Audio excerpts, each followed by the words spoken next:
Olá, sejam muito bem-vindos e muito bem-vindas a mais um episódio do RH Cast. Eu sou a Jéssica Martins, sou CEO da People Academy, um ecossistema que dá suporte à gestão de pessoas de toda e qualquer empresa. E aqui no RH Cast, você já deve estar acostumado, eu espero eu, mas a gente está falando de vários temas há muitos anos relacionados à gestão de pessoas. E hoje a gente traz um tema um pouquinho diferente. Conheci o Valdeci, na verdade conheci a APAC há muitos anos, na época que eu ainda fazia estágio em psicologia, né, porque eu trabalhava, na verdade, numa empresa que era de construção, e a gente contratava muitas pessoas que estavam, né, dentro do sistema prisional naquela ocasião. Então já conhecia a APAC, não o método como um todo, mas já conhecia ali o projeto, né?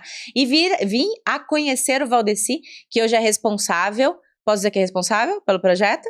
Pelo CIEMA, Centro Pelo Internacional de Estudos do Método APAC. Perfeito. Que é um dos responsáveis pelo projeto, pelos processos, pelas instituições, que cuida, ele já vai explicar aqui, né? Vira conhecer ele agora esse ano, né? E ele participou com a gente do People Summit e chamou muita atenção de muitas empresas, muitas pessoas, a minha atenção também. E aqui estamos novamente para poder trazer para vocês um pouco da história da APAC, um pouco da história do Valdeci e qual a relação disso com as empresas, como as empresas conseguem colaborar para esse ecossistema.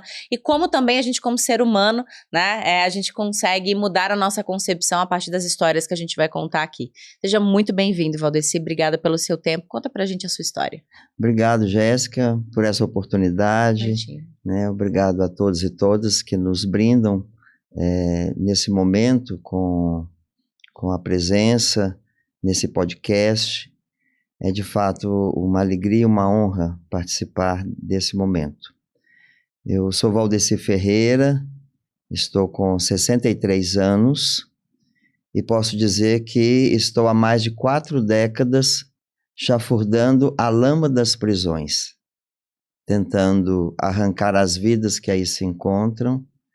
São mais de 40 anos convivendo com o estado de coisas inconstitucional que é o sistema prisional do nosso país. Eu sou advogado, sou teólogo, tenho pós-graduação em Gestão e Governança pela Fundação Dom Cabral, Compliance e Governança. Tenho alguns livros publicados acerca da metodologia APAC. No ano de 2017, tive a oportunidade de receber o Prêmio de Empreendedor Social, concedido pela Folha de São Paulo e Fundação Schwab. Naquele mesmo ano, também fomos agraciados com o Prêmio de Empreendedor Social da América Latina, prêmio que foi entregue no Fórum Econômico Mundial em Nova York. Pouco depois, fomos também agraciados com o Troféu Inspiração no antigo programa do Caldeirão do Hulk, né? E nesse ano a FEBAC recebeu a Medalha da Inconfidência, né? E essa nossa trajetória, que não foi feita só de premiações, ela começou exatamente banhada de muitas lágrimas, de muito sofrimento, de muitas entregas, de muitas renúncias, exatamente quando visitei o presídio de Itaúna pela primeira vez, quando eu estava com 21 anos de idade. Eu estava recém-formado em metalurgia pela Escola Vital Brasil e fui trabalhar em Itaúna. Itaúna é uma cidade do interior, próxima de Belo Horizonte, 80 quilômetros, uma cidade de mais ou menos 100 mil habitantes. E fui para lá na condição de supervisor de altos fornos. Trabalhava como técnico metalúrgico. 2 meses depois, ao visitar a prisão de Itaúna, eu fiquei muito impactado com o estado de miséria e de abandono que eu vislumbrei naquela tarde. Não havia pátio para os presos tomarem sol, para receberem seus familiares. Água 2 vezes por semana, de modo que eles bebiam da mesma água que descia no vaso sanitário. Não havia beliches, eles dormiam no chão, alguns sobre colchões, outros sobre papelões, né? E a comida era péssima, a grande maioria jovens, olhares desfigurados, tristes, sem fé, sem esperança. E quando eu me vi naquela situação, me veio exatamente as palavras do Papa Francisco, que ao visitar as prisões por onde ele passava, ele sempre fazia aquela pergunta: por que eles e não eu? E essa foi justamente a pergunta que eu fiz naquela época: por que eles e não eu? Então, a partir daquela primeira visita, iniciei ali um trabalho de assistência material, de assistência espiritual, e aos poucos fui encontrando pessoas que, assim como eu, também faziam um trabalho de modo isolado ali naquela unidade prisional. E após reunir aquelas pessoas, iniciamos o que na época denominávamos pastoral carcerário, e depois de algumas reuniões tomamos a decisão inicial de construir um pátio, exatamente para que os presos pudessem desfrutar de algumas horas de sol, porque alguns ficavam ali 1 ano, 2 anos, 3 anos, Sem né? tomar sol. Sem tomar sol. E as visitas sempre através das grades, eles dentro das celas e os familiares do lado de fora. Parecia haver um abismo que os separava, mães que não podiam abraçar os filhos, filhos que não podiam abraçar os pais, esposas que não podiam beijar os seus companheiros, né? Então, iniciamos uma tarefa quase que hercúlea de arrecadar recursos materiais de construção para edificar aquele pátio. Demoramos no mínimo 1 ano, porque a gente Só para levantar o recurso? Só para levantar os recursos, porque a gente se deu conta pela primeira vez de que havia por parte de uma parcela considerável da sociedade itaunense um preconceito enorme em relação àquelas pessoas privadas de liberdade. Esse preconceito que a gente acaba encontrando em todos os lugares por onde a gente passa, não só no Brasil, como em qualquer outro país de primeiro, de segundo, de terceiro mundo. E certamente quem está nos ouvindo agora está ouvindo você narrar essa condição e pensando, mas não é esta mesma condição que as pessoas deveriam estar, né? As pessoas que cometem crime, né? Exatamente, porque esse é um grave equívoco, eu diria que é um erro enorme, acreditar que somente prender resolve o problema, se esquecendo que as pessoas abandonadas atrás das grades irão retornar para o seio da sociedade muito piores do que quando entraram, né? Então, essa ideia de essa visão equivocada de acreditar ou de ver as prisões como espaços de vingança e não como espaços de recuperação de vidas, né? Então, já naquela época, as dificuldades foram enormes, não só para essa mudança de mentalidade, mas, em consequência dessa mudança, arrecadar os recursos necessários, né? Então, nós demoramos no mínimo 1 ano, porque às vezes você pedia ali um saco de cimento, alguém dizia, olha, se for um saco de veneno, eu vou doar, mas um saco de cimento para construir pátio para preso tomar sol. Então, isso soava, de fato, um absurdo na época, né? Hoje não? Hoje eu diria que em Itaúna, pelo menos, depois de vários anos de trabalho, a sociedade de Itaúna, na sua grande maioria, sente um enorme orgulho do trabalho da APAC, que é realizado, porque Itaúna hoje tem 2 prédios, onde nós acolhemos os homens e as mulheres e oferecemos um espaço de modo qualificado para que essa mudança de vida possa acontecer. Porque partimos sempre da premissa de que ninguém é irrecuperável. O que existe é tratamento inadequado, né? Mas ainda assim, como a sociedade é dinâmica, também vamos sempre encontrar pessoas com esta mesma mentalidade, com esta mesma cultura, até porque sabemos que cultura você não muda da noite para o dia. É comportamento. É comportamento. Às vezes é necessário 1 década, 100 anos para que você consiga mudar uma cultura. Né? Exatamente. Para as pessoas entenderem um pouco mais, né, do que a gente está falando aqui, né, do que é a APAC e qual que é a relação disso, né, com toda a construção aqui do nosso episódio. Qual que é a metodologia em si? Qual é a proposta? Quais são as bases? Então, Jéssica, se você me permite, só para... Claro! Para detalhar um pouquinho mais esse início, então eu falava exatamente dessa construção do pátio. Eu me lembro que na parte da manhã nós inauguramos com uma belíssima celebração, quando foi Na Depois de parte quanto da tempo? tarde, depois de mais de um ano, Mais de um né? ano. Mais de um ano. Depois, na parte da tarde, nós fomos embora e os presos continuaram no pátio jogando bola. E no final da tarde, eles decidiram subir nas costas dos outros e fugiram 5.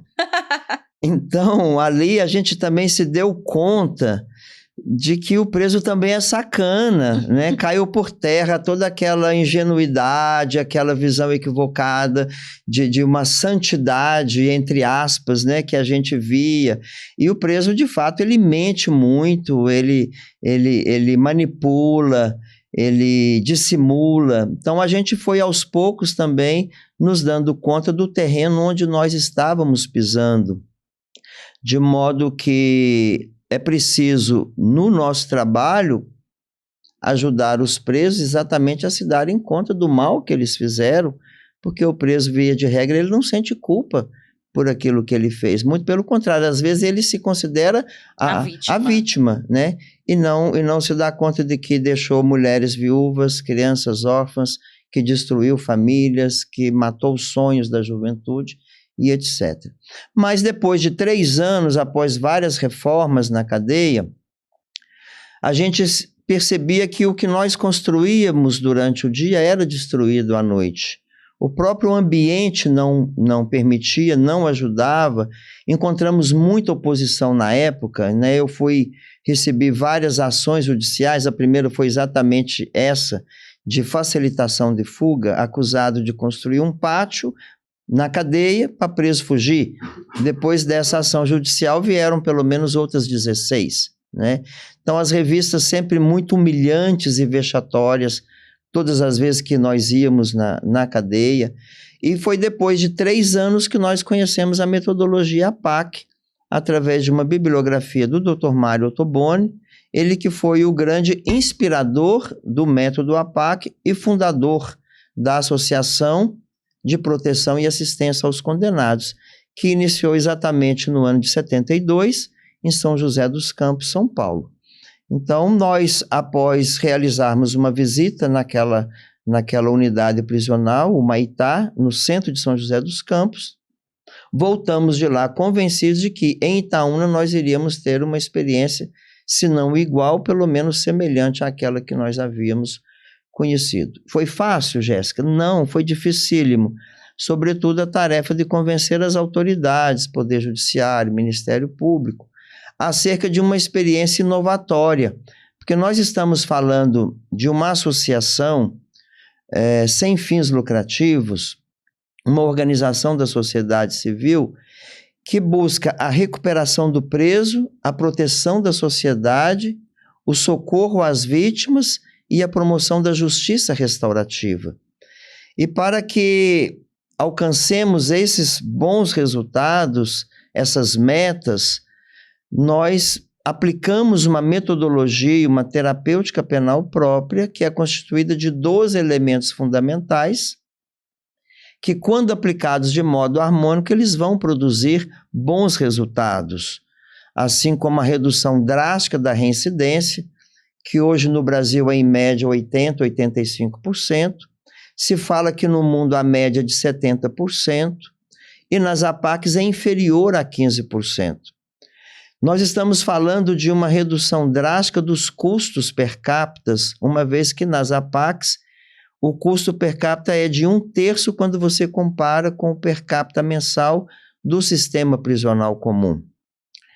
Ora, esta metodologia, ela tem então esses 12 eixos, como a participação da comunidade. Não há falar de método APAC sem um envolvimento efetivo da sociedade civil organizada, até porque você não cria APAC por decreto, pela vontade dessa ou daquela pessoa, dessa ou daquela autoridade.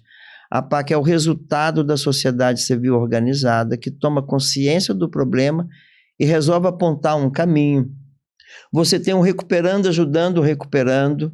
Essa é uma terminologia que nós utilizamos dentro das nossas 69 APACs, onde você tem o Conselho de Sinceridade e Solidariedade, formado exclusivamente por recuperandos e recuperandas, no caso das APACs femininas, que tem a tarefa de organizar os trabalhos, de cuidar da limpeza, da disciplina, da segurança. Você tem a família como um componente fundamental na nossa estratégia. Nós trabalhamos concomitantemente o preso e a família do preso. Você tem assistência jurídica, você tem assistência à saúde, você tem o voluntariado, você tem a espiritualidade, você tem o trabalho, o mérito, o centro de reintegração social, a valorização humana, de modo que tudo na APAC respira valorização humana, desde o momento em que ele chega para cumprir pena na APAC de cabeça baixa, desde o momento em que ele chega usando o uniforme, desde o momento em que ele chega algemado com as mãos para trás. Já na portaria, nós vamos pedir que lhe sejam retiradas as algemas, nós vamos pedir que ele levante a cabeça para que ele possa olhar os horizontes e nós vamos chamá-lo pelo nome, porque o resgate da pessoa no método APAC inicia exatamente pelo resgate do nome, da sua história, da sua genealogia, dos seus sonhos, da sua identidade, da sua identidade, dos seus projetos de vida. Então, quando esses 12 elementos são aplicados de modo harmônico, de fato, a gente vai conseguir esses bons resultados. E tem algo que você comentou muito e me chamou muita atenção, e eu falei sobre isso diversas vezes, em vários contextos, que é a pedagogia da presença, né? Então, acho que uma coisa que é importante que vocês saibam, e talvez você possa traduzir isso um pouco melhor, Valdeci, é que dentro da metodologia APAC, todo o sistema, ele é gerido pelos próprios recuperandos, né? Então, desde as pessoas que trabalham dentro do sistema até a pessoa que fica com a chave, né, da prisão. Então, assim, essa questão da psicologia da presença, ela estabelece confiança, né, e faz com que as pessoas tenham algum tipo de gratidão para que elas não venham fugir, por exemplo, como foi na época desse pátio aí que você construiu para tomar um sol. Não tinha um vínculo ali, né? Era simplesmente um pátio, né, para tomar sol. Isso não é o suficiente para se construir nada. Já dentro da pedagogia da presença, que é algo que você fala muito bem, né? Cria-se um vínculo, cria-se uma relação onde essa decisão ela não é considerada, não pela grande maioria, né? É exatamente isso. Há uns 10 anos atrás, a revista Carta Capital, ela publicou uma matéria exclusiva que estava intitulada assim: Por que o PCC vai dominar o Brasil? Quantos anos atrás? Há mais ou menos 10 anos atrás, né?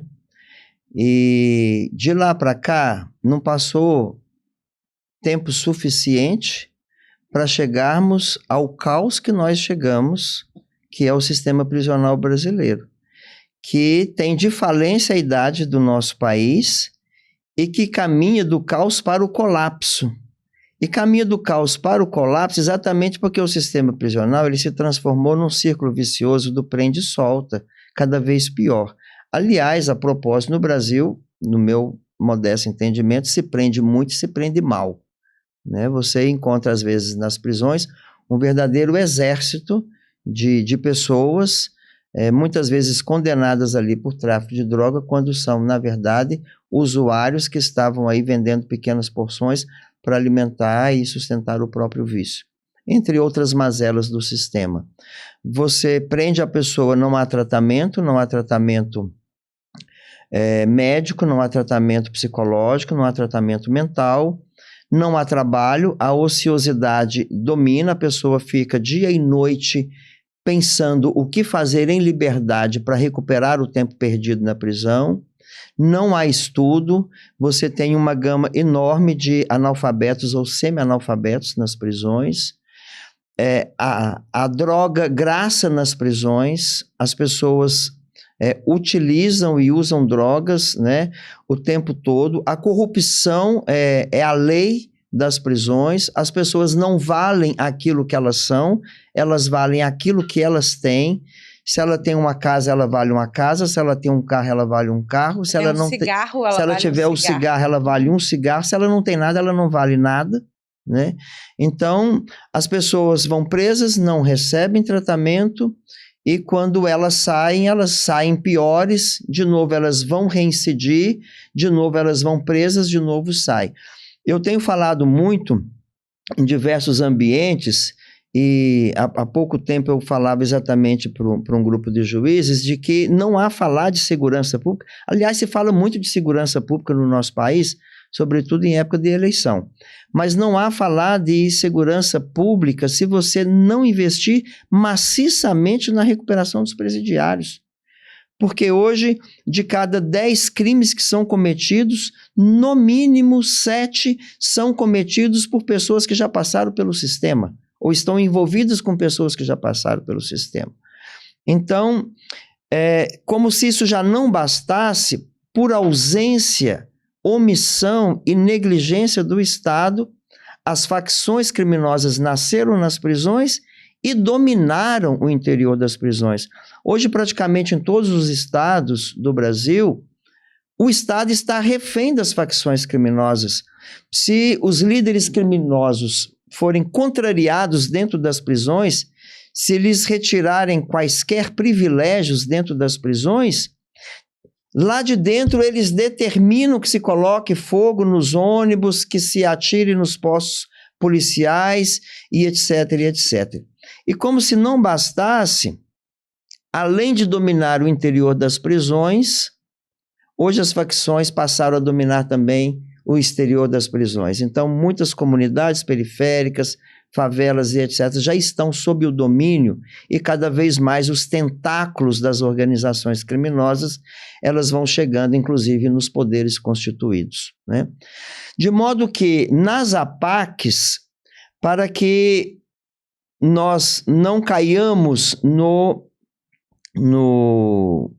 eu diria que no mesmo nível, é preciso que você utilize a pedagogia da presença, porque as facções elas ocuparam exatamente o espaço que o Estado não ocupou e fazem exatamente aquilo que o Estado deveria fazer, sobretudo no rol das assistências preconizadas na Lei de Execução Penal, na Constituição Federal, nas regras de Mandela, nas regras de Bangkok, etc.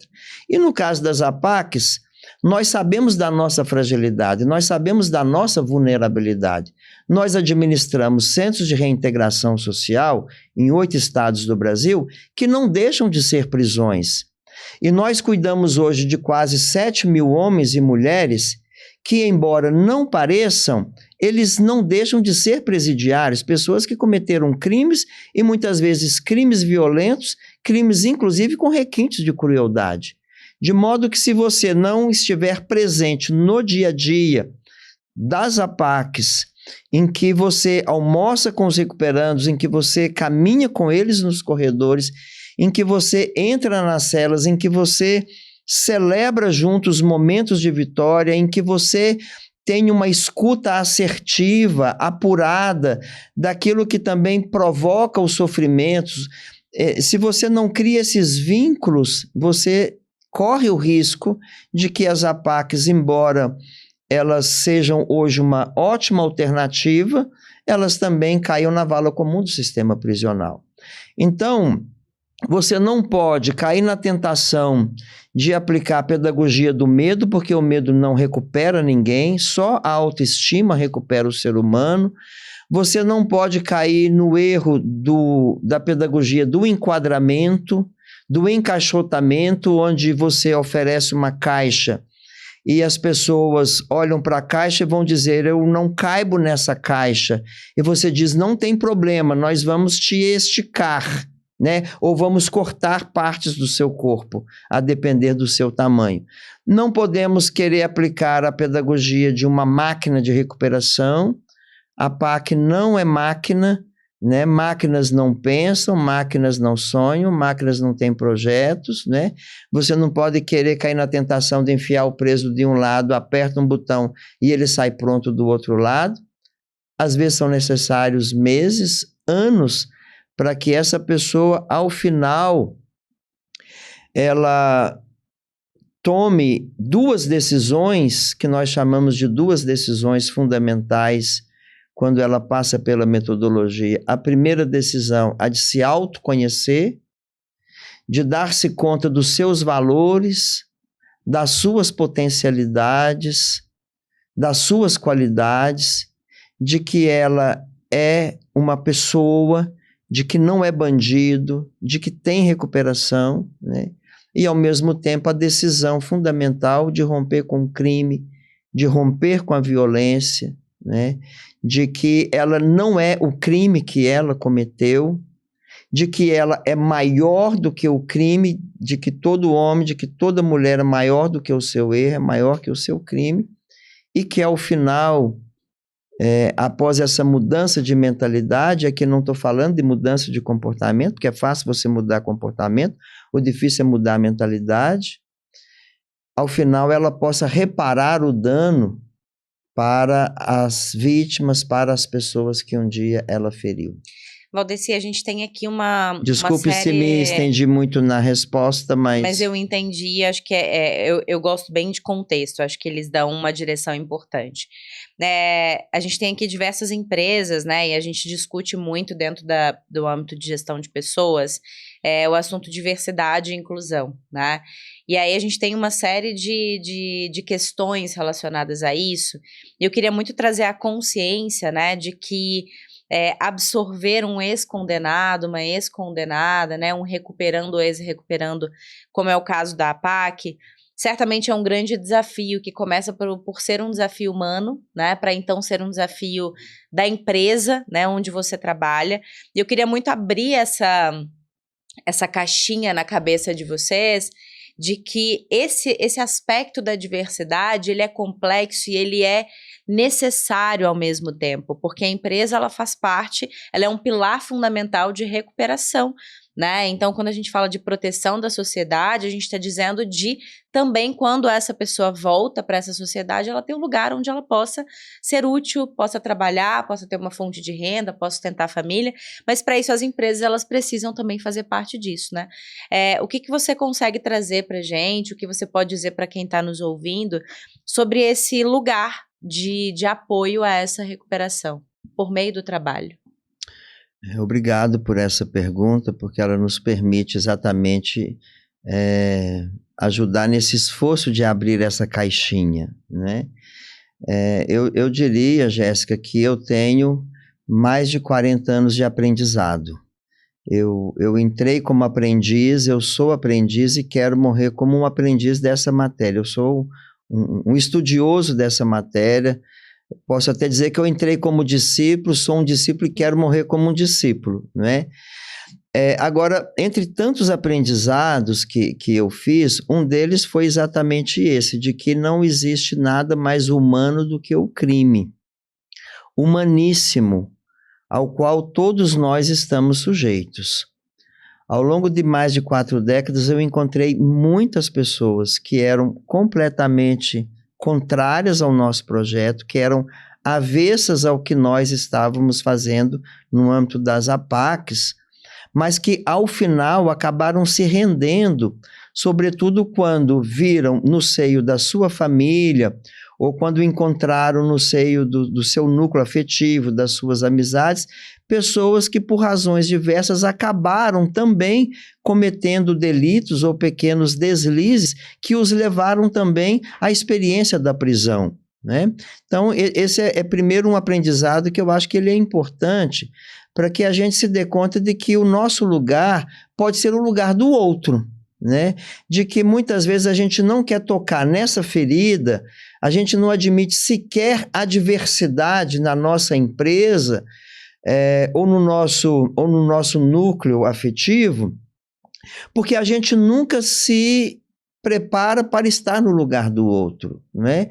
Então a gente vê sempre a prisão como uma ferida, como uma chaga social que eu não quero tocar nem com a ponta do dedo, porque pode ser que eu me dê conta de que o meu lugar é o lugar do outro, né? Então a gente prefere manter aí uma distância abissal, né? Abissal. Porque quando você contrata um ex-presidiário, você vai com certeza desalojar o status quo de muitas pessoas que trabalham nessa fábrica, nessa empresa, nessa loja, nesse supermercado, não é? você vai mexer com o status quo dessa organização, dessa corporação, mas você vai mexer também no íntimo de todas as pessoas que trabalham nessa organização. Então, você desaloja as pessoas, você desinstala, você desestabiliza. E isso é bonito, porque é o movimento que dá a vida, né? Águas paradas apodrecem, né? Águas paradas apodrecem. Elas não matam a sede, pelo contrário, elas matam a vida, né? Então, nós descobrimos desde o princípio, o Dr. Mário ele foi muito sábio, quando ele fez um esforço hercúleo de trazer para dentro das APACs a iniciativa privada, de proporcionar, de favorecer, de criar momentos para que as empresas, para que funcionários de empresas, para que CEOs de empresas, diretores, membros de conselhos de administração pudessem visitar as APACs, porque não há nada que produza um resultado mais rápido e efetivo do que uma visita em loco em uma das nossas APACs. Quando você caminha pelos corredores das APACs e você fez essa experiência, você percebe de que todos nós somos humanos, de que todos nós somos vulneráveis, não é? De que todos nós também temos um espaço de luz que o mal não consegue alcançar, não é? Então, a iniciativa privada, né, precisa dar-se conta, e nós pedimos e contamos com isso, de que a APAC ela é o meio, ela não é o fim. De nada vai valer o nosso esforço, e é um esforço grande, não só para que os nossos recuperandos possam concluir a sua formação, aqueles que não foram alfabetizados que possam sê-lo, que aqueles que não concluíram o ensino fundamental que possam concluir, que aqueles que ainda não concluíram o ensino médio possam concluir, que aqueles que não tiveram oportunidade de fazer um curso universitário possam fazê-lo.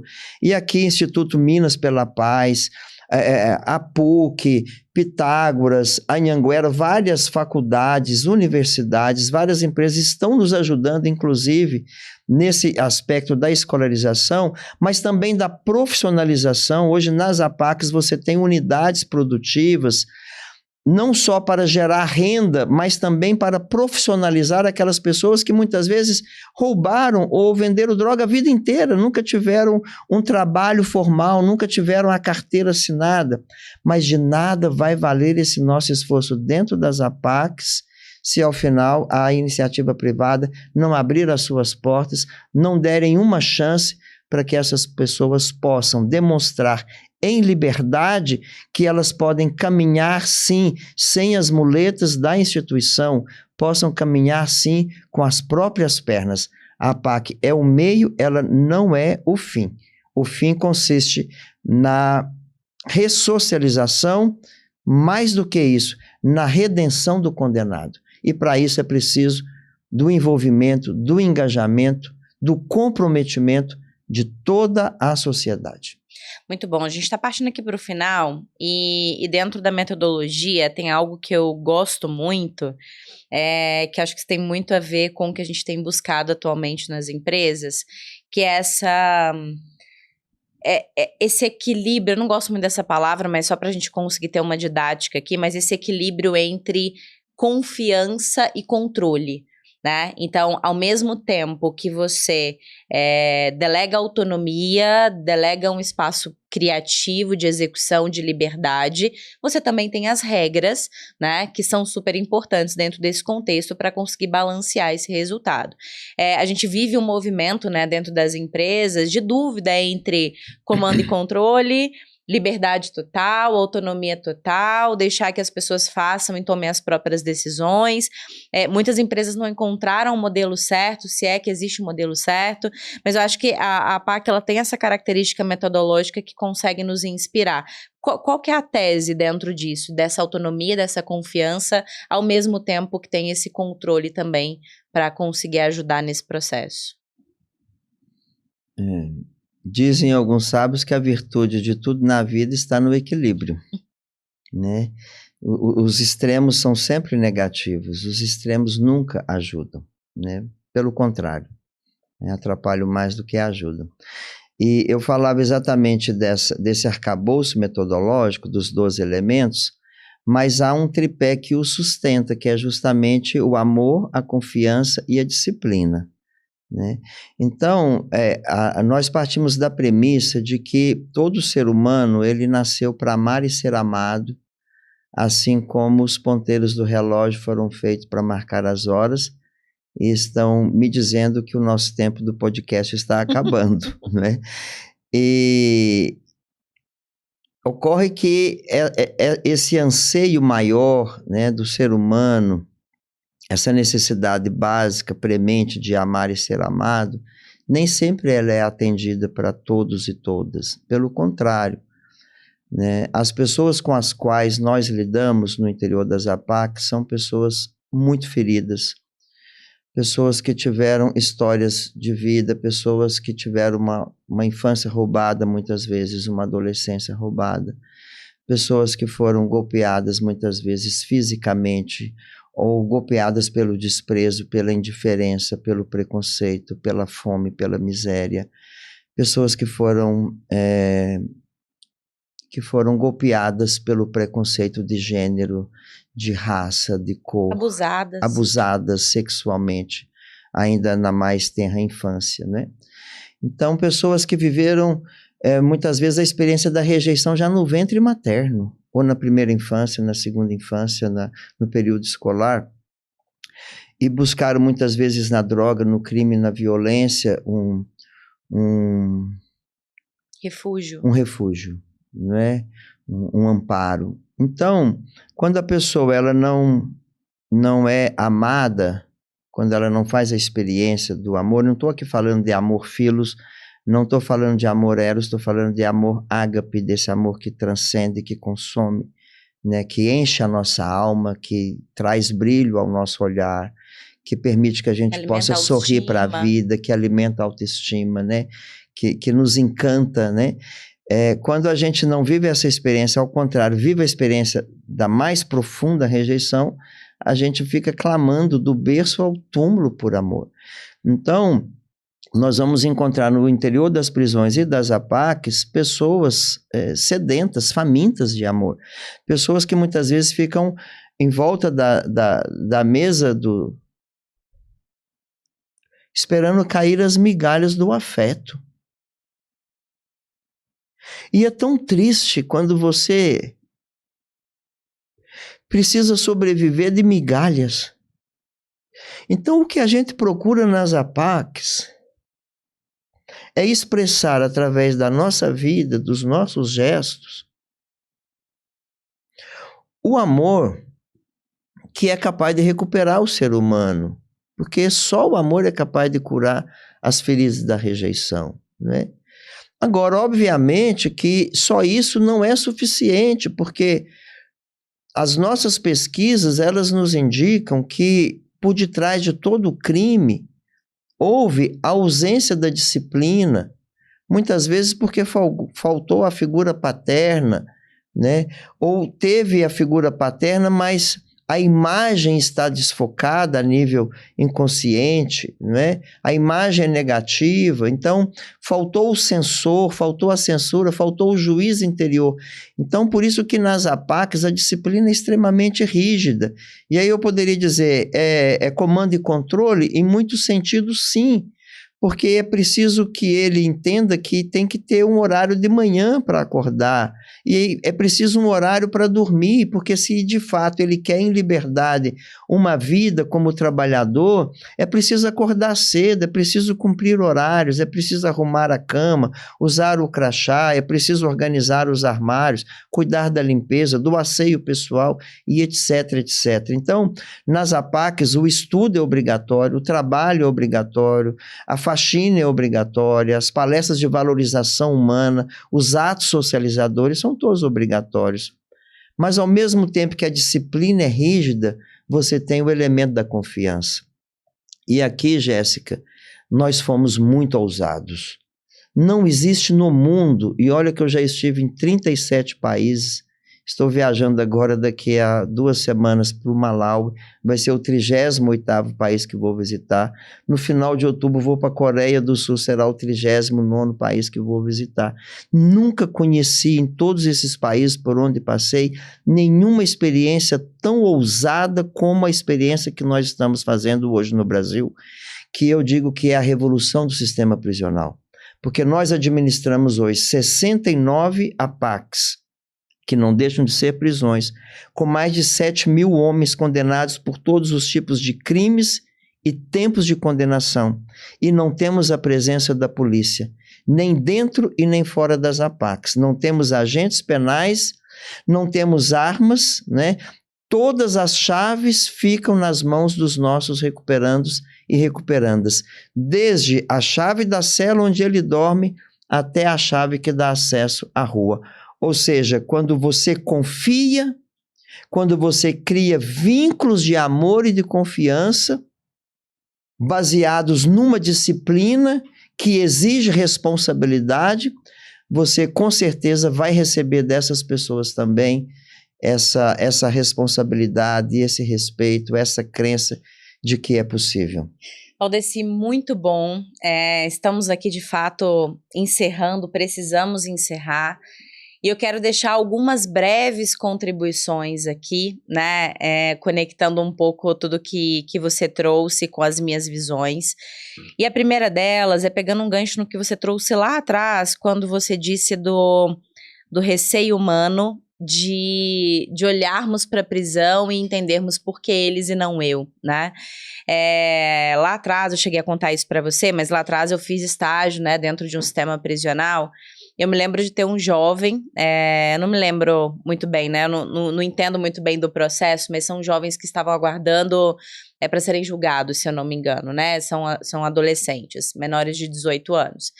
E aí eu lembro da gente conversar e ele me contar, a gente já fazia várias sessões ali ao longo das semanas, e ele me contando como ele estava planejando assassinar a namorada dele, porque um amigo dele tinha entrado e contado que ela ficou com um outro amigo dele, e ali ele estava confabulando sobre isso.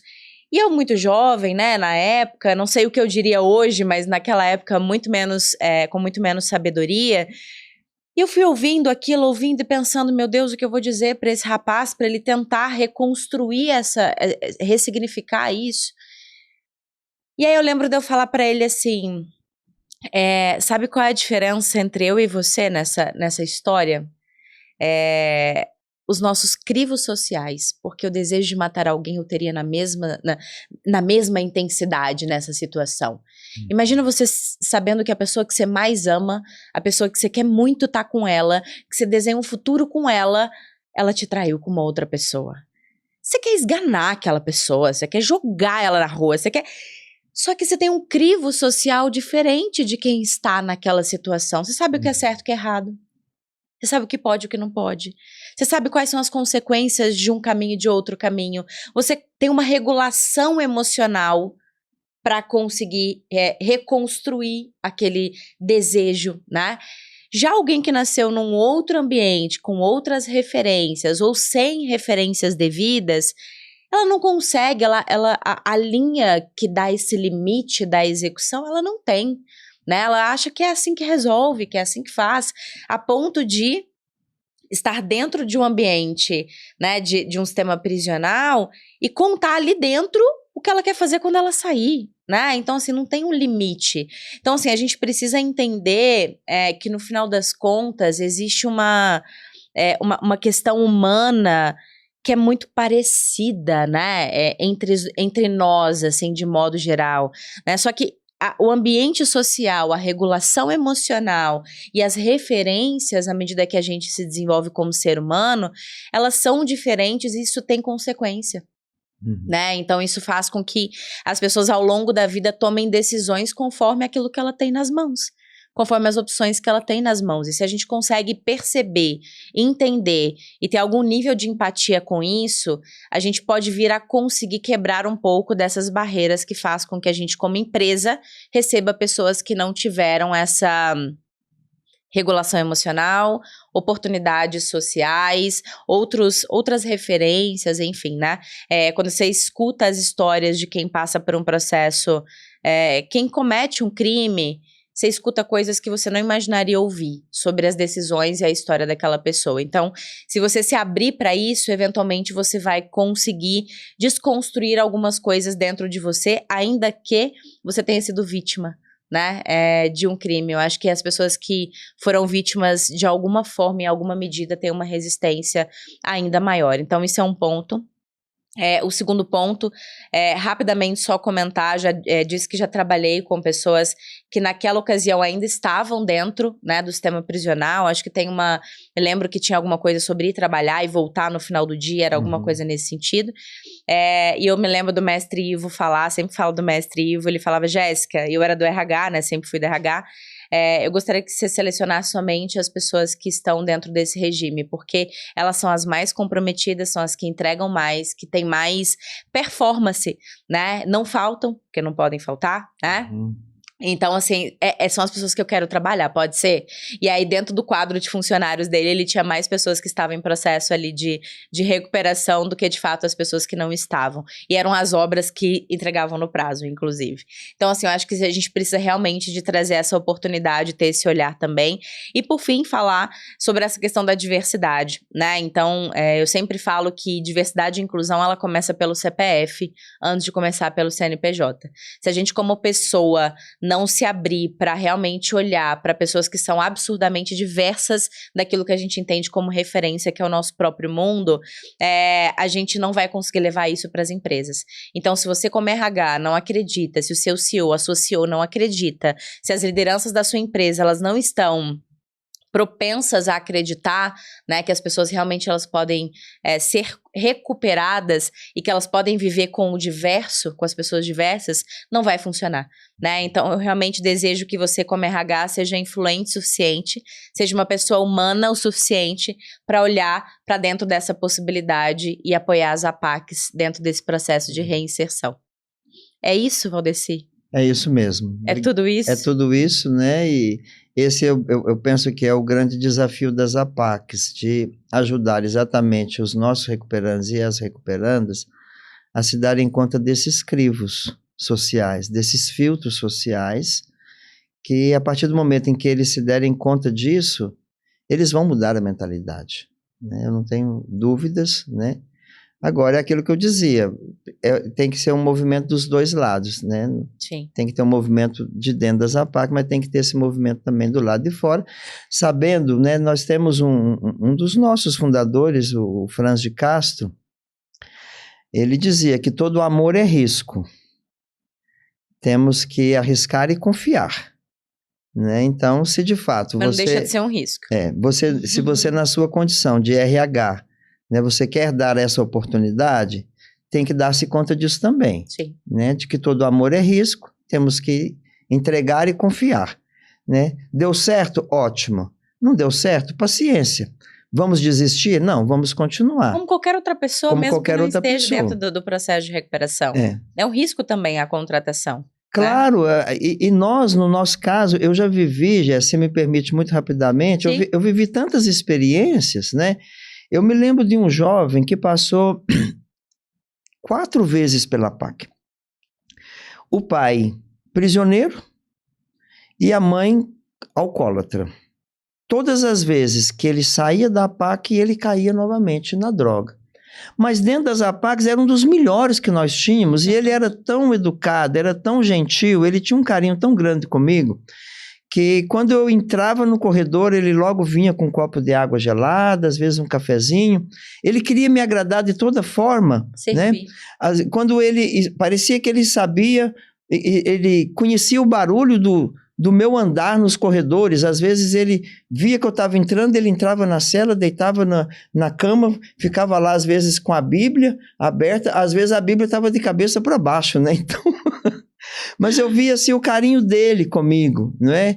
A gente criou mesmo assim uma amizade quase que de pai e filho, mas ele não dava conta. De viver naquele ambiente. E aí quando foi da última vez que ele estava em liberdade, ele acabou sendo assassinado com 5 tiros, não é? E eu estive no velório dele. Um jovem de 21 anos de idade, não é? Que nem tinha começado a viver praticamente, com o corpo ali todo baleado. E diante daquele corpo frio, gelado, eu me senti tão pequeno, tão fracassado, sabe, assim, eu dizia, meu Deus... Mas não era só sobre o que você estava fazendo ali na APAC, era sobre como lá fora as pessoas recebiam ele. Pois é, exatamente isso, mas foi difícil naquele momento, porque a impressão que eu tinha é que o meu amor tinha fracassado, que o meu amor... Não foi suficiente. Não tinha sido suficiente para iluminar as sombras e as trevas que permeavam o coração daquele jovem, né? E me deu uma vontade enorme de desistir, de chutar o balde, de falar basta, não é? Basta, porque parece que o mal é maior do que o bem, não é? Mas não é. Mas não é. E ali, eu acho que tive ali um facho de luz, né? Que ao final me falou assim no íntimo, dizia, olha, o Edinho morreu, mas tem muitos outros Edinhos esperando por você, não é? Então eu lembro que eu saí do velório e o primeiro lugar que eu fui foi para a APAC, para encontrar de novo ali nos corredores os outros outras Edinhos, vidas. outras vidas que, né? O amor nunca fracassa. O fracasso do amor seria se a gente desistisse, né?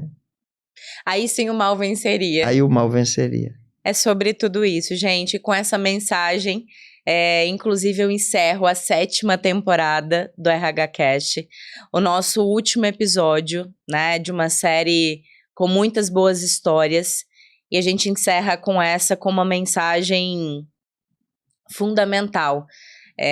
Eu acho que de tudo que a gente está contando aqui sobre o projeto, Valdeci, eu acho que se essa mensagem tiver ficado para as pessoas, eu acho que a gente já venceu. De que não adianta todo o amor, né, que é oferecido para as pessoas dentro da PAC, toda a presença que é oferecida para as pessoas dentro da PAC, toda a luta e toda a entrega da sua vida e de outras vidas que, ao longo de décadas, né, eu tenho certeza que é uma concessão muito forte, né, da própria vida, da própria existência, do próprio tempo e de tudo que você acaba tendo que colher os processos, certamente talvez ameaças e coisas desse gênero, para poder continuar entregando amor nessa medida.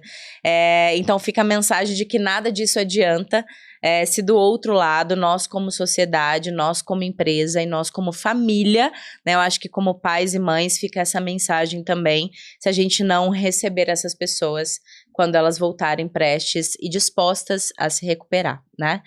Se as empresas que estão nos ouvindo quiserem entender mais da PAC, como elas podem contratar e fazerem parcerias com vocês para esse projeto, qual que é o melhor caminho? É o site? É o site da FEBAC, www.febac.org.br. Você vai encontrar ali o contato de todas as 69 APACs nos 8 estados do Brasil, né? E a gente vai deixar o link também aqui na descrição. Né? Temos também o nosso Instagram, né, da FEBAC, então... Ótimo. Não é difícil contatar conosco, não é? Que bom. Estamos aí à disposição sempre. Muito bom. Novamente, Valdeci, muito obrigada, viu? Pelo seu tempo aqui, pela disponibilidade. Pessoal, novamente, muito obrigada. Né? Quem quiser continuar acompanhando e aprendendo comigo, por enquanto, até que a próxima temporada seja lançada, estarei no Instagram, no LinkedIn, na nossa newsletter, na People Academy, nossa plataforma, em vários outros canais que você pode aprender com a gente. Super beijo e até a próxima. Tchau, tchau.